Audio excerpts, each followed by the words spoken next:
Back with another video, baby! Feels good to be back. I was at the Tetons for the last couple days, so that's why I haven't been posting any videos. But it was good to get out. I got to play my guitar underneath the stars in the national park of the Tetons, and that was a dream come true.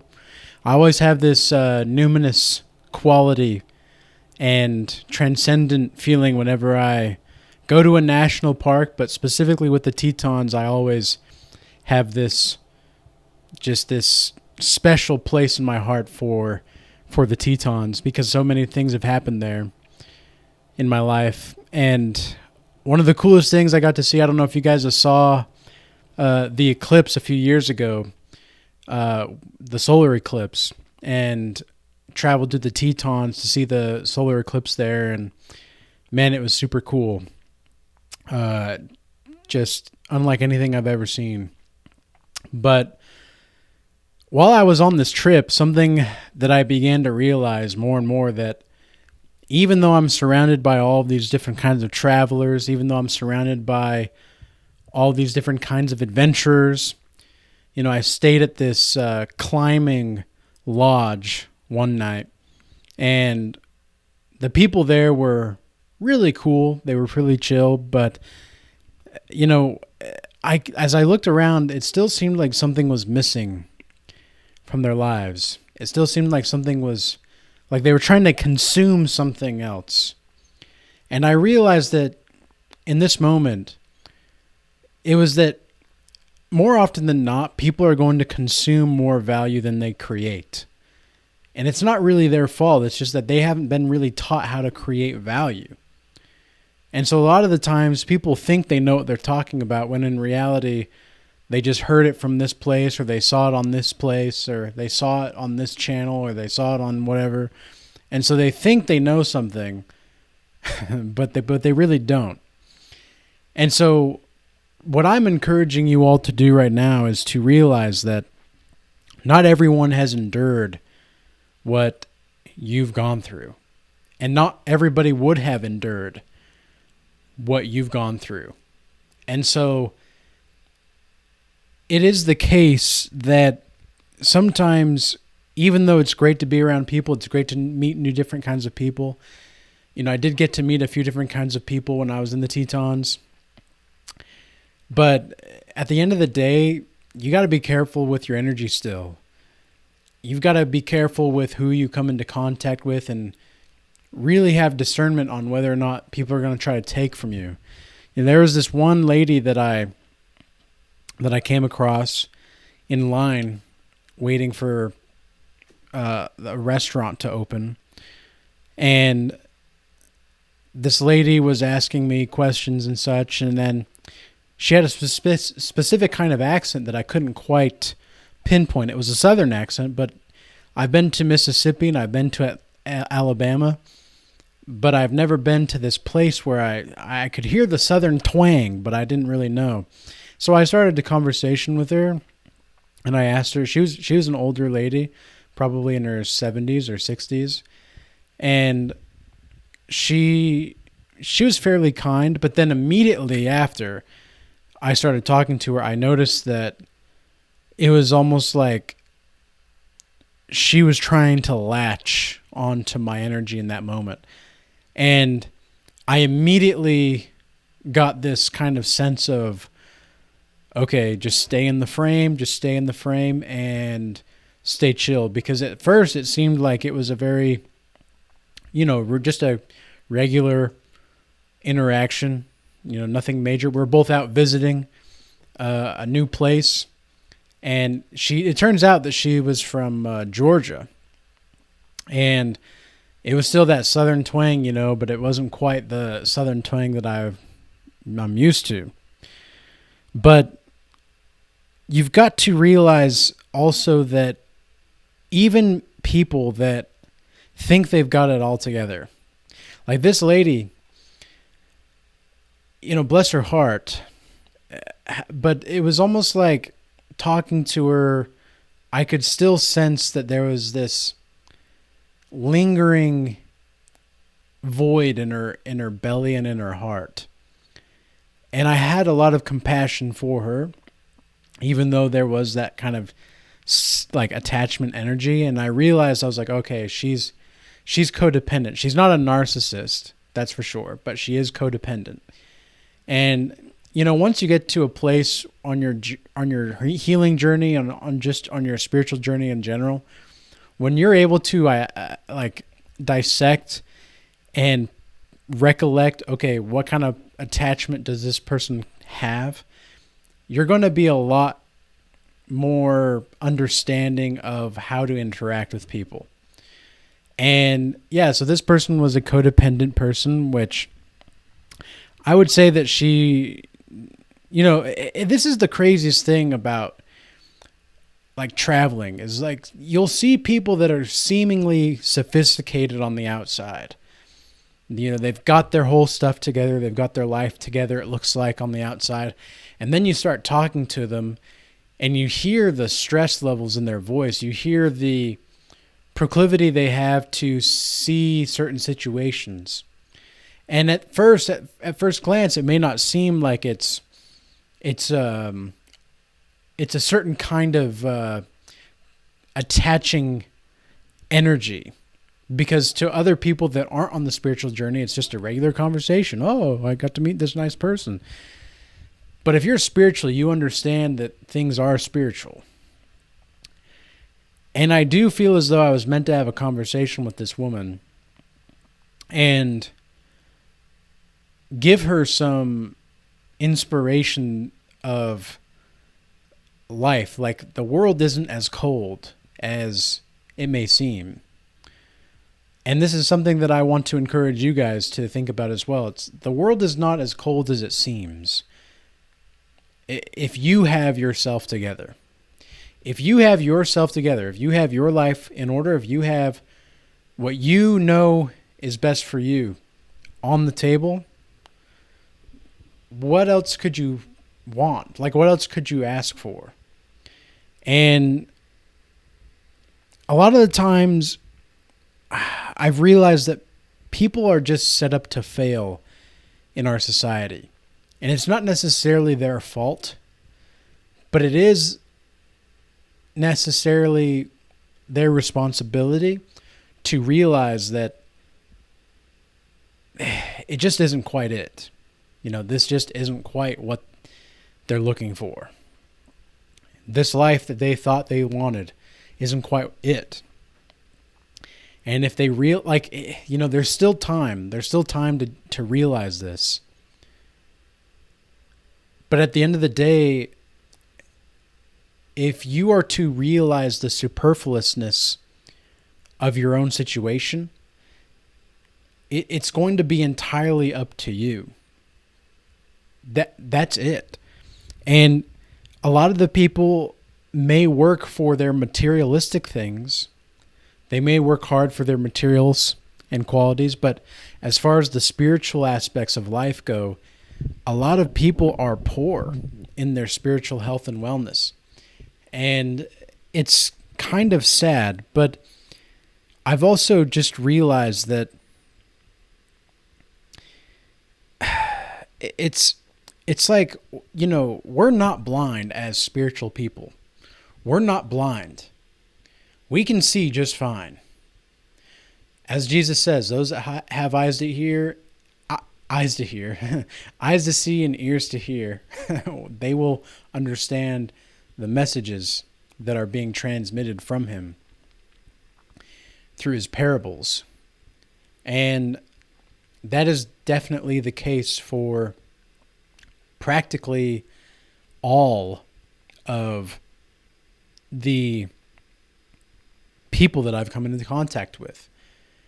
Whether it's on an adventure, whether it's on just at a job, or whether it's in my relationships, whatever it is, if people just don't have the eyes to see and the ears to hear, they're not going to understand you, and nor are they going to really want to understand you. And then you have the people that want to understand and that are on the spiritual path, but they're just not quite to the caliber of where you'd like them to be, for you to be inviting them on your life. There's not a lot of people where I could just travel with, because you really get to know someone when you travel with them, in my experience. And that's why I like traveling alone. I like traveling alone because it gives me time to be with myself and really digest my thoughts. But one of the other reasons that I went to the Tetons was because this weekend is the Feast of Trumpets. It is a biblical holiday. So if anybody that is not aware of this, it is the Feast of Trumpets, and I'll encourage you to do your own research on the holiday itself. And I wanted to make sure that I was celebrating God's creation,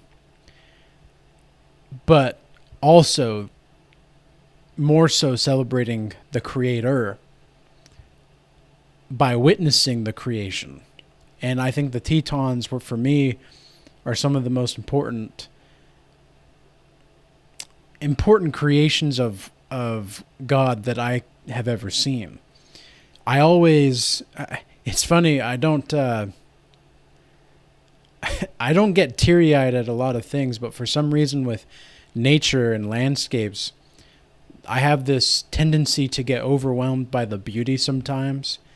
And it's like I have this surge of God just flow through me. And so I was at the lake yesterday morning, and I was throwing stones into the Jenny Lake. And, I just felt like a little kid. I was throwing stones, and it was, right at sunrise. It was a bit cold, but I just wanted to have that kid-like feeling of throwing stones into the lake and watching the rocks skip. And as I was doing it, I just looked back up at the mountains and at the sun rising with the beautiful red and orange, like crisps of light touching the mountaintops. And then there was not a cloud in sight at that day, but there was mist, just a slight bit of mist in the lakes in Jenny Lake, and then there was a lake, I can't remember what it's called. It's not Jackson Lake, but it's the lake above Jenny Lake, and you could see the mist hovering over the lake there. And it was just so serene.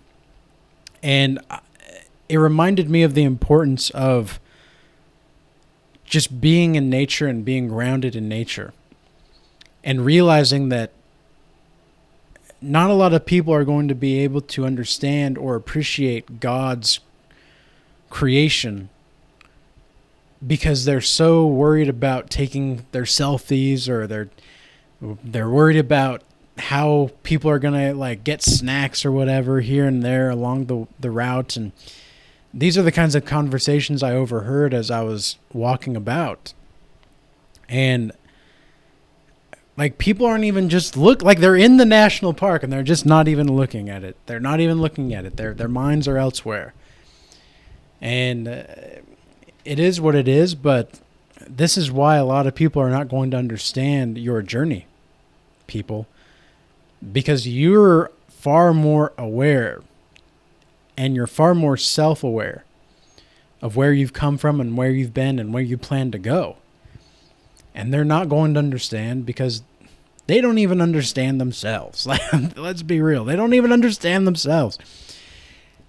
And so how do you expect someone to understand what you want to do and where you're going and what you've planned to do and what your vision is if they don't even have a vision themselves, if they don't even understand what it's like to actually work towards something? They just want to go off and have these experiences and then come back home. And what?